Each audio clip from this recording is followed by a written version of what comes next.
네, 오늘 이제 성찬식을 예배 중에 이제 하게 될 텐데요. 아마 이 성찬식을 하실 때마다 그런 질문을 좀 갖고 계시는 분들이 아마 있으실 것 같아요.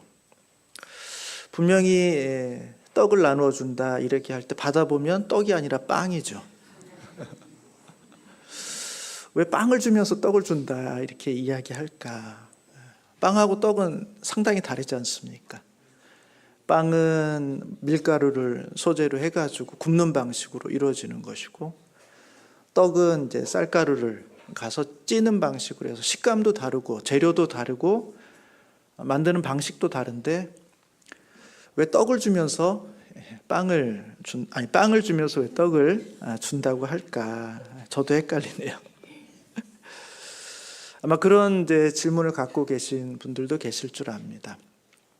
저도 이제 궁금해서 좀 찾아보니까 번역에 문제가 있는 거예요. 문제라기보다는 이제 번역의 한계 때문에 오는 일인데, 성경이 이제 우리말로 번역되던 19세기 말 20세기 초에 이제 이 번역을 해야 되는데, 영어로는 이제 bread라고 돼 있는 빵인데, 이 빵의 의미는 이제 원래적인 의미는 이제 양식입니다. 양식. 그리고 양식의 개념일 뿐만 아니라 하나님께 드려지는 어떤 제사 상 위에도 올라가는 거거든요. 그리고 공동체가 함께 나누어 먹기도 하는 그런 양식입니다. 그러니까 서양인들의 입장에서는 그걸 빵으로 번역을 하면 충분히 되죠. 빵을 주식으로 하면서 또 그걸 나누기도 하고 이렇게 하니까 큰 문제가 없는데, 우리는 그 당시에 빵이 이제 우리에겐 그런 것이 아니었죠. 희한한 음식이기도 하고, 또 뭐 식사 대용으로 먹는 것도 아니고 간식조차도 아니었을 텐데, 그럼 우리들에게 있어서 이 빵과 같은 양식과 같은 개념으로 있는 게 무엇일까? 제사상 위에도 올라가고 식사 대용이 되기도 하고 잔치가 있으면 함께 나누어 먹기도 하는 것, 그게 뭐겠습니까? 떡이죠. 우리들에겐 그게 떡이었습니다, 그 당시에. 그러다 보니까 그 번역을 하면서 영어 성경에는 이제 bread라고 돼 있지만 원어적인 의미, 또 우리의 문화적인 의미들을 살려서 떡이다 이제 이렇게 번역을 하게 된 겁니다. 근데 문제는 뭐냐면 우리도 많이 바뀌었다는 것이죠. 이제 우리도 떡을 많이 먹기보다는 빵을 훨씬 많이 먹고, 또 빵을 주식으로, 뭐 주식은 아닙니다만 아침 대용으로 또 빵을 드시는 분들도 있고 식사 대용으로 하시는 분도 있고, 그리고 젊은 사람들은 이제 떡보다는 빵을 또 좋아하고, 그래서 떡보다는 빵으로 번역하는 것이 더 좋지 않을까 이제 이런 생각도 듭니다만, 대부분의 이제 한글 성경은 이제 떡으로 여전히 번역을 하고 있습니다. 아마 오랫동안 우리들에게 익숙해 온 그런 개념이기 때문에 그런 것 같습니다. 근데 새 번역, 최근에 번역된 새 번역은 그걸 빵으로 이렇게 번역을 이렇게 해놨습니다. 그래서 저도 용기를 내서 오늘 성찬식 할 때는 떡을 나눈다고 하지 않고 빵을 나눈다 이렇게 하도록 하겠습니다. 오늘은 빵을 드리도록 하겠습니다.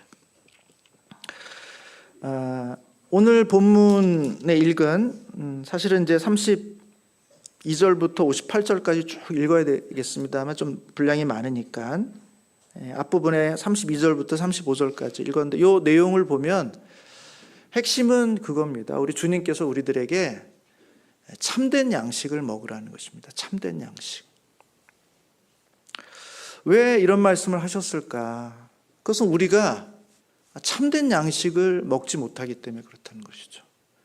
그리고 더 나아가서 우리가 참된 양식을 구하지 아니하고 때로는 헛된 양식을 구하기도 하기 때문에 그런 거 구하지 말고 참된 양식을 먹으라 이렇게 말씀해 주고 있는 것입니다. 오늘 요한복음 6장은 처음 시작하는 사건이 오병이어 사건이에요. 예수님께서 떡 5개하고 물고기 2마리로 수천 명의 사람들을 먹이는 놀라운 기적을 한 겁니다. 그러니까 사람들이 놀랬죠. 야, 신비롭다. 예수님 대단하시다 하고는 이제 사람들이 예수를 막 쫓기 시작합니다. 그들이 쫓는 이유는 단 하나예요. 주님께서 이런 놀라운 양식을 주시는 분이라면 우리가 절대로 배고프지 않겠다. 이런 분을 우리의 왕으로 삼아야 되겠다. 그렇게 생각하고 예수를 쫓는 겁니다. 그래서 오늘 본문 이제 앞부분에 보시면 26절에 이렇게 돼 있습니다.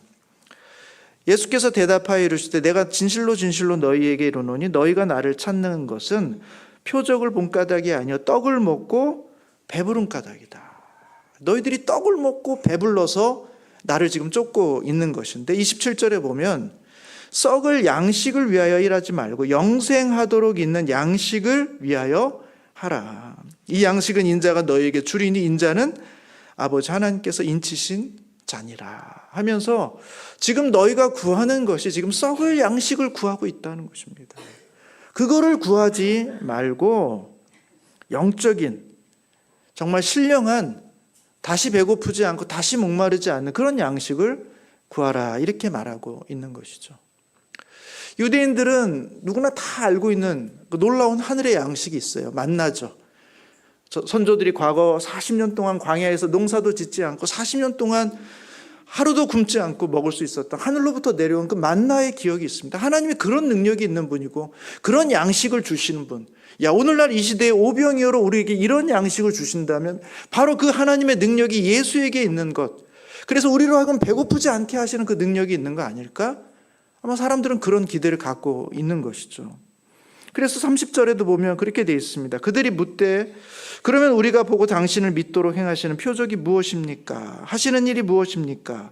기록된 바 하늘에서 그들에게 떡을 주어 먹게 하였다 함과 같이 우리 조상들은 광야에서 만나를 먹었나이다 해서 여전히 과거에 우리 조상들이 먹었던 만나, 그리고 얼마 전에 우리가 먹었던 그 오병이의 놀라운 기적, 그런 놀라운 양식을 우리들에게 주시면 우리가 항상 그 양식으로 인해서 배고프지 않겠습니다. 목마르지 않겠습니다. 허기지지 않겠습니다. 하고는 그들이 간절히 구하는 것입니다. 34절에도 그걸 얘기하는 거죠. 34절 보면 그들이 이르되 주여 이 떡을 항상 우리에게 주소서. 그 떡, 광야 40년 동안 우리가 먹었던 그 떡, 좀 전에 보여주셨던 그 오병이의 놀라운 기적의 그 신비로운 그 떡을 우리에게 주어서 우리로 먹게 해달라 이렇게 요청하고 있는 것입니다. 그런데 우리 주님은 그런 것을 요구하고 있는 이 사람들에게 아니다. 그건 참된 양식이 아니다. 그것은 헛된 양식이고 다시 배고프게 하는 양식이다는 거죠. 너희가 정말 구해야 될 것은 33절에 있는 말씀처럼 이렇게 말합니다. 하나님의 떡은 하늘에서 내려 세상에 생명을 주는 것이다. 하늘에서 내린다는 거예요. 이 하늘에서 내린다는 것은 단순히 위치적으로 위에서 아래로 내려온다는 게 아니라 신령하다는 것입니다. 이 땅에 먹으면 다시 배고프게 되고 먹어도 영원히 살지 못하는 그런 양식이 아니라 하늘로부터 내려오는 신령한 양식이면서 동시에 우리로 하여금 다시 죽지 않게 하는, 우리로 하여금 다시 배고프지 않게 하는 그런 생명의 양식이다. 너희가 그걸 먹어야 된다 이야기하고 있죠. 그 떡이 뭡니까? 35절 예수께서 이르시되 나는 생명의 떡이니 내게 오는 자는 결코 줄이지 아니할 터이요 나를 믿는 자는 영원히 목마르지 않는다. 그 생명의 떡이 뭡니까? 생명의 양식이 누구예요? 바로 예수라는 거죠. 세상에 헛된 것을 쫓지 말고 참된 양식, 신령한 양식, 다시 목마르지 않고 다시 배고프지 않는, 영원히 죽지 않게 하는 영원한 생명의 양식, 그게 바로 예수인데 그 예수를 너희가 먹어야 된다. 이렇게 주님은 말씀하고 있는 것입니다. 여러분, 예수를 먹는다는 게 뭘까요? 우리가 예수를 어떻게 먹습니까? 35절에 다시 보시면 이렇게 말합니다. 나는 생명의 떡이니 내게 오는 자는 결코 줄이지 않는다. 나를 믿는 자는 영원히 목마르지 않는다. 예수를 먹는다는 것은 우리 주님께로 가는 거예요. 나의 삶을 향해 가고 있다가 세상의 헛된 것을 쫓아가고 있다가 나의 의와 나의 공로를 의지하며 살아가다가 그 자리에서 돌이켜서 다시 예수께로 돌아오는 것입니다. 내게 오는 자는 결코 줄이지 않는다. 나를 믿는 자, 나를 생명의 떡으로, 생명의 근원으로, 참된 하나님으로부터 신령한 자로 나를 알고 나를 믿고 나오는 모든 사람들은 그것이 바로 나를 먹는 것이고, 그것을 통해서 너희는 하늘의 생명을 얻게 된다. 이렇게 말씀해주고 있는 것입니다.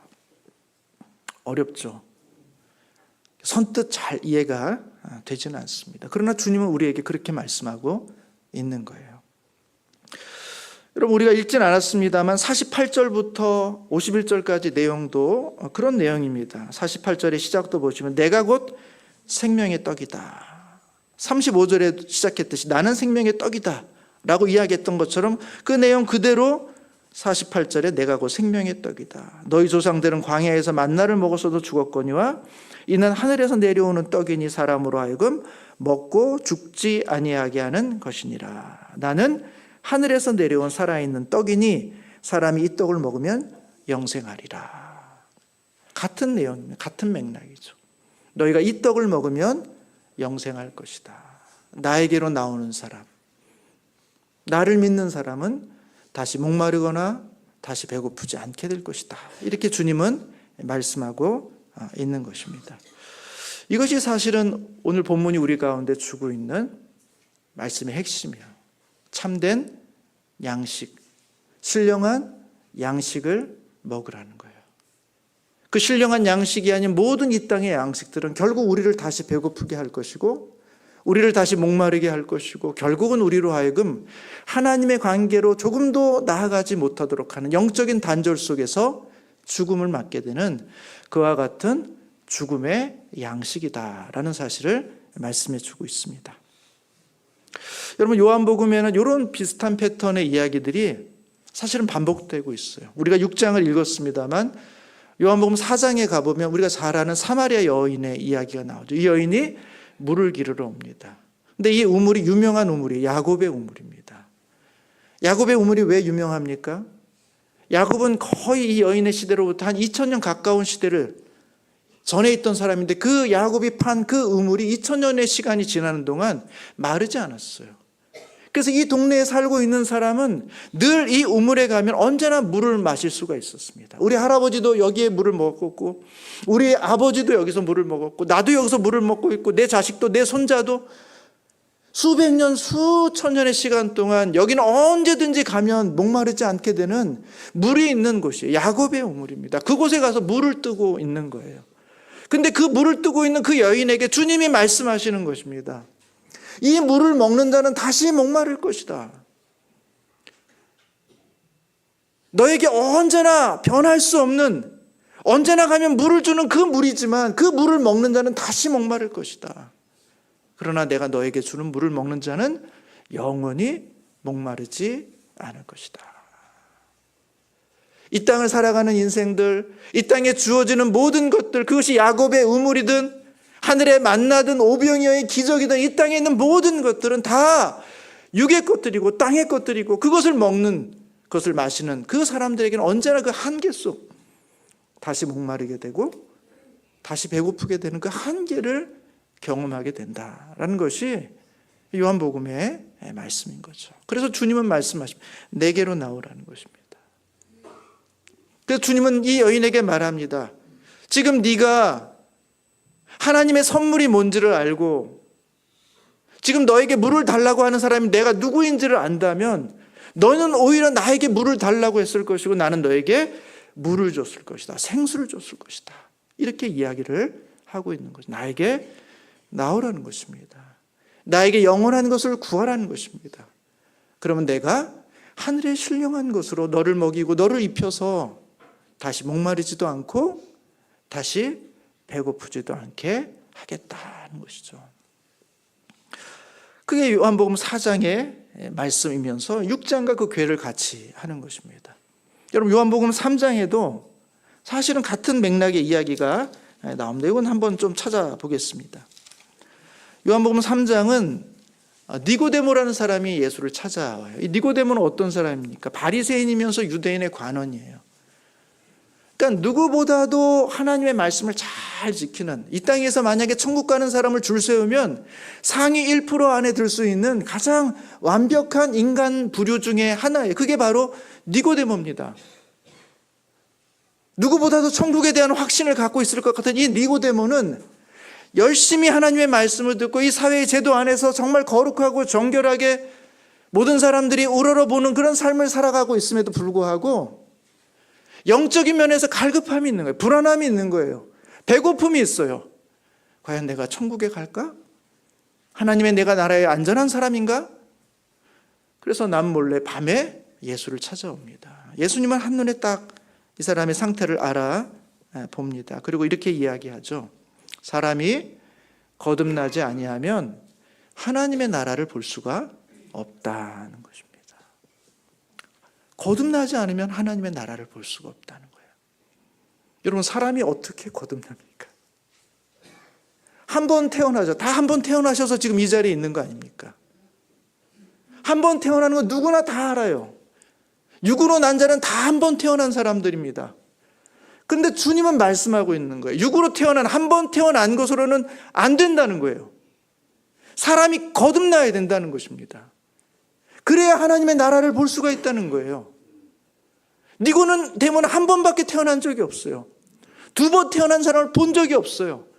그래서 물어봅니다. 어떻게 다시 두 번 태어날 수 있습니까? 다시 어머니 뱃속에 들어갔다 또 나온다는 이야기입니까? 말도 안 되는 이야기 아닙니까? 그게 말이 됩니까? 그때 우리 주님은 니고데모를 향해서 이렇게 말합니다. 3장 6절의 말씀입니다. 육으로 난 자는 육이요, 영으로 난 자는 영이라는 거예요. 육으로 난 자는 육으로 살다가 육으로 죽는 거예요. 그게 육의 한계라는 것입니다. 우리 모든 사람들은 다 육으로 난 자예요. 다 그렇게 태어나서 이 땅에 지금 이곳에 있는 것입니다. 그러나 그것만으로는 하나님의 나라를 볼 수가 없다는 거예요. 우리가 영으로 거듭나야 된다는 것입니다. 어떻게 영으로 거듭납니까? 육으로 난 자는 육이고 영으로 난 자는 영. 육으로 난 자가 영이 될 수 없고 영으로 난 자가 육이 될 수 없는데 어떻게 육으로 난 자가 영이 될 수 있습니까? 불가능한 이야기죠. 그래서 니고데모가 묻습니다. 3장 9절에 이렇게 말하죠. 니고데모가 대답하여 이르되 어찌 그러한 일이 있을 수 있나이까? 어떻게? 영어 성경 how can? 어떻게 그런 일이 벌어질 수 있습니까? 어떻게 그런 일이 가능합니까? 어떤 방식으로 그것이 되는 겁니까? 그때 주님께서 이 니고데모를 향해 주시는 말씀이 3장 14절의 말씀입니다. 모세가 광야에서 뱀을 든 것 같이 인자도 들려야 하리라. 민수기 21장에 있는 내용입니다. 모세가 광야에서 뱀을 들었어요. 이 사건이 뭐냐 하면 광야를 지나는 이스라엘 백성들이 너무 말을 안 들어요. 너무너무 불순종합니다. 그래서 하나님이 참다가 이제 이들의 불순종 가운데 이들에게 이제 벌을 내리시는데 그게 이제 뱀을 풀어놓으신 거죠.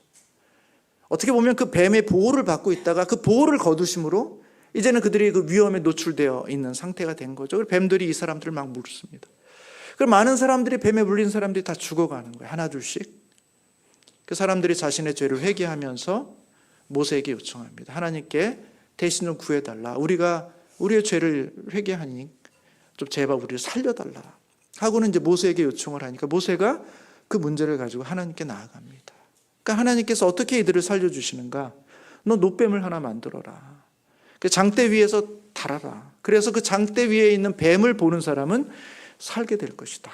하고는 그 약속의 말씀을 주세요. 그렇게 장대 위에다 노뱀을 달아가지고 높이 올립니다. 그리고 백성들에게 말합니다. 이 뱀을 보는 사람은 살게 될 겁니다. 라는 거예요.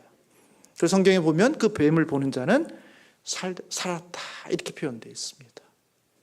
여러분, 그 뱀을 보는 것과 이 뱀의 독이 내 몸에 퍼져서 나를 죽게 만드는 그것을 막는 것과 어떤 연관관계가 있습니까? 그걸 물리적으로, 화학적으로 설명할 방법이 있습니까? 없어요. 그 말이 돼? 그게 말이 돼? 안 본 사람은 죽었습니다.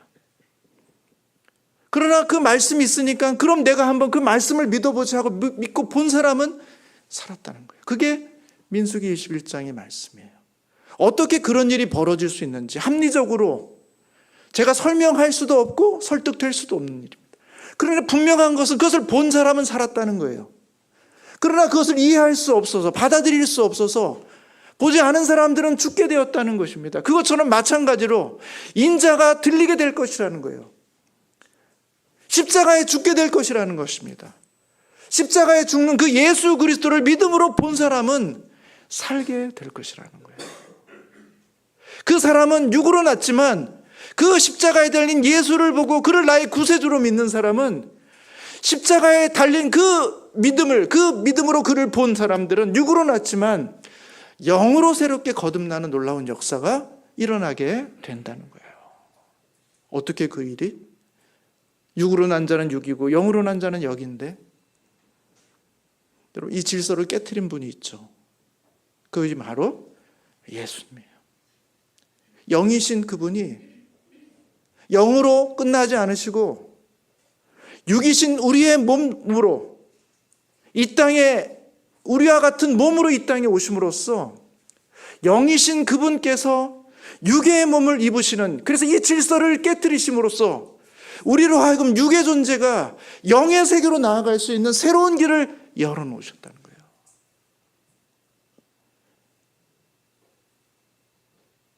그 일을 위해서 십자가에 죽으신 그 주님을 바라보는 사람은 그 믿음으로 그가 살게 된다는 것입니다. 그것이 오늘 3장 14절, 15절, 16절 말씀이죠. 모세가 광야에서 뱀을 든 것 같이 인자도 들려야 하리니 이는 그를 믿는 자마다 영생을 얻게 하려 하심이라. 하나님이 세상을 이처럼 사랑하사 독생자를 주셨으니 이는 그를 믿는 자마다 멸망하지 않고 영생을 얻게 하려 하심이라. 어떻게 육의 존재인 우리가 육의 생명의 한계에 머물러 있지 않고 영의 생명, 영의 양식을 얻게 될 수 있는가라는 사실을 성경은 우리 가운데 말씀해 주고 있습니다. 우리는 계속 묻자. How can? 이게 어떻게 가능합니까? 이걸 설명해 주십시오. 설득해 주십시오. 아니요, 전 설명할 방법이 없습니다. 설득을 해드릴 수도 없어요. 이건 신비로운 일이니까요. 그러나 실제 하는 일입니다. 여러분 3장 8절에 이렇게 말합니다.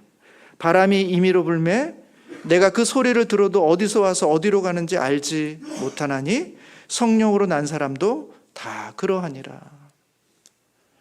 여러분 우리는 지금 알아요. 바람이 왜 부는지, 그리고 어디서 불지 어디로 가는지 압니다. 다 이유를 우리는 설명할 수가 있어요. 그러나 이 당시에는 바람의 원인을 몰라요. 어디로 가는지, 어디서 왔는지, 시작은 어떻게 되는 건지 원인을 몰라요. 방향도 몰라요. 언제 시작하고 언제 끝나는지도 몰라요. 그게 바람이에요. 바람은 분명히 실체가 있어요. 우리가 느껴요.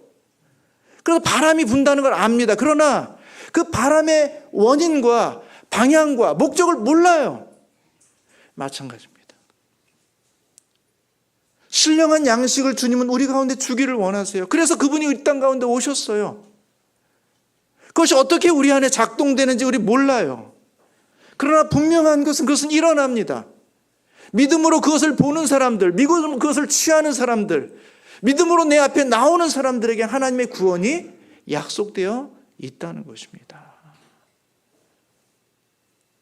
저는 우리 모든 성도님들이 이 믿음으로 나아가시는 성도님 되시기를 주님의 이름으로 축복합니다. 저한테 설명해 달라고 그러지 마세요. 설득시켜 달라고 얘기하지 마십시오. 못합니다. 그냥 성령이 우리 안에서 하시는 일이에요. 우리가 할 수 있는 일은 다만 주님을 나의 양식으로 삼는 겁니다. 주님이 나의 죄를 위해 십자가에 죽으셨다는 사실을 믿는 거예요. 장대에 달린 놋뱀을 보는 자마다 살게 되리라 하는 그 약속을 믿고 보는 겁니다. 그때 비로소 우리 안에 생명이 허락된다라고 성경이 말씀하고 있는 거죠. 그게 오늘 요한복음 6장이 우리 가운데 주고 있는 말씀이에요. 그리고 이제 51절 하반절부터 성찬식과 관련된 그런 내용들이 이제 조금 이어집니다. 51절 한번 다시 보시겠습니다. 51절을 한번 같이 읽도록 하겠습니다. 시작. 나는 하늘에서 내려온 내가 줄 떡은 곧 이 세상의 생명을 위한 내 살이니라 하시니라. 나를 먹으라고 얘기합니다. 나를 먹으라. 아니, 떡을 달라고 했더니 내 살을 먹으라고 이야기합니다. 지금 이 장르가 지금 약간 신비한 영역에서 호러로 지금 바뀌고 있는, 살을 먹으라뇨. 사람들이 너무 놀랐어요. 이거 진지하게 말씀하시니까 사람들이 진짜 놀란 겁니다. 52절에 보시면, 그러므로 유대인들이 서로 다투어 이르되 이 사람이 어찌 능히 자기 살을 우리에게 주어 먹게 하겠느냐. 진짜 먹으란 얘기냐. 그렇게 이야기할 정도로 주님은 굉장히 진지하게 말씀하셨어요. 그걸 부인할 수 없는 게 53절에 보시면 예수께서 이르시되 내가 진실로 진실로 너희에게 이르노니 인자의 살을 먹지 아니하고 인자의 피를 마시지 아니하면 너희 속에 생명이 없느니라. 이게 너무 노골적이죠. 인자의 살을 먹지 않고 인자의 피를 마시지 않으면 너희 안에 생명이 없다는 거예요. 그러니까 나를 잡아먹으라는 겁니다. 마치 너희들이 양을 잡아먹듯이 나를 잡아먹으라는 거예요. 그 사람들은 이 내용을 보면서 이것은 바로 성찬식을 우리 가운데 의미하는 것이다, 이제 이렇게 봅니다. 여러분, 요한복음에는 특징적으로 예수님의 만찬 이야기, 예수님께서 이제 마지막 죽으시기 전에 제자들과 함께 만찬을 나누셨던 그 내용이 없어요. 마태복음에도 있고 마가복음에도 있고 누가복음에도 있는데 요한복음에는 그 내용이 없습니다. 왜 마태와 마가와 누가는 있는데 왜 요한은 없을까? 학자들은 이제 그렇게 생각을 해요. 아마 이게 요한복음은 나중에 쓰여졌고 조금 이른 시기에 마태, 마가, 누가가 쓰여졌으니까 교회가 처음 생기고 나서 교회가 이제 이 성찬의 의식 주님께서 약속해 주시고 주님께서 하라고 명령해 주신 것이니까 이걸 잘 지키도록 하기 위해서 아주 분명하게 그걸 정확하게 기록을 해놨다는 것입니다. 이거 반드시 해야 된다. 너희가 이거 모일 때마다 이거 기념해야 된다. 그렇게 하기 위해서 마태, 마가, 누가는 그 내용을 딱 기록을 해놨다는 것입니다. 교회로 하여금 그 일을 계속하도록. 근데 요한은 이제 그럴 필요가 없다는 것입니다. 왜? 이미 오랫동안 이제 그 일을 하고 있으니까 교회가 이미 하고 있는 그 일에 의미가 무엇인지, 그 성찬의 내용이 무엇인지, 성찬을 통해 주시는 유익이 무엇인지를 더 잘 설명해 주기 위해서, 의미를 살리기 위해서 그 의미를 표현해 준 거, 그게 바로 오늘 본문의 내용이다, 이렇게 보고 있는 것이죠. 그 내용이 뭡니까? 54절에 보시면 이렇게 돼 있죠. 내 살을 먹고 내 피를 마시는 자는 영생을 가졌고 마지막 날에 내가 그를 다시 살릴 것이다. 우리가 주님의 살을 먹고 주님의 피를 마실 때 우리 안에 영생이 있음을 확인하는 거예요. 성찬은 아무나 참여할 수가 없습니다. 세례를 받은 사람, 입교한 사람, 예수를 나의 구주로 인정한 사람, 그 사람들만이 성찬에 참여할 수 있어요. 그래서 우리가 이 빵과 이 잔을 먹고 마실 때 우리 안에 주님의 생명이 있습니다. 우리는 그 생명 가운데 있는 사람입니다라는 고백을 주 앞에 드리는 거예요. 더 나아가서 마지막 날에 내가 그를 다시 살리리니, 우리 주님께서 죽음을 이기시고 부활하신 것처럼 이제 주님의 생명을 갖고 있는 우리가 이 빵과 이 잔을 마심으로써 주님과 같은 운명, 우리가 죽음에 나아갈지라도 그 죽음은 우리를 마지막으로 끄는 것이 아니라 오히려 죽음 가운데서 우리를 부활하게 하시는, 다시 살게 하시는, 영광으로 인도하시는 그 놀라운 약속이 함께 담겨져 있는 의식이라는 거예요. 우리는 빵을 먹고 잔을 마실 때 우리 안에 영생이 있구나. 그리고 우리의 마지막 소원, 하나님께서 우리로 하여금 다시 살게 하시는 그 영광에 우리를 이끄시겠구나 하는 그 소망의 마음으로 우리는 성찬에 참여하게 된다는 것입니다. 55절에 보시면 내 살은 참된 양식이요 내 피는 참된 음료로다. 내 살을 먹고 내 피를 마시는 자는 내 안에 거하고 나도 그의 안에 거하리니, 이렇게 되어 있습니다. 먹고 마심으로 주님이 우리 안에 거하고 우리가 주님 안에 거하는, 마치 포도나무 줄기가 가지에 결속되어 있는 것처럼, 그 생명이 오고 가는 것처럼 우리가 주님의 살과 피를 먹고 마시는 그 의식으로서의 빵과 잔을 먹고 마실 때 마치 이 양식이 우리에게 생명을 주듯이, 이 양식이 우리에게 활력을 주고 에너지를 주듯이 이 주님의 생명이 우리 가운데 임하셔서 우리의 영혼에 소생함을 주고 우리의 영혼을 새롭게 하고 낙심한 영혼에게 용기와 지쳐있는 영혼들에게 새로운 생명을 부어주시는 놀라운 효과가 이 성찬 예식 가운데 있다라는 거예요. 주님이 우리 안에, 우리가 주님 안에 거하는 운명으로 하나로 연결되어 있는 그 주님의 풍성한 생명이 우리 안에 들어오게 되는 것을 우리가 눈으로 보고 손으로 만지고 입으로 씹고 입으로 마셔서 우리의 온 몸이 그것을 느끼도록 해주는, 그래서 지금 설교는 우리 성도님 귀로 듣지만 이 성찬은 우리의 온 몸으로 듣게 되는 설교와 같은 성찬이라는 것을 성경은 우리 가운데 말씀해 주고 있습니다.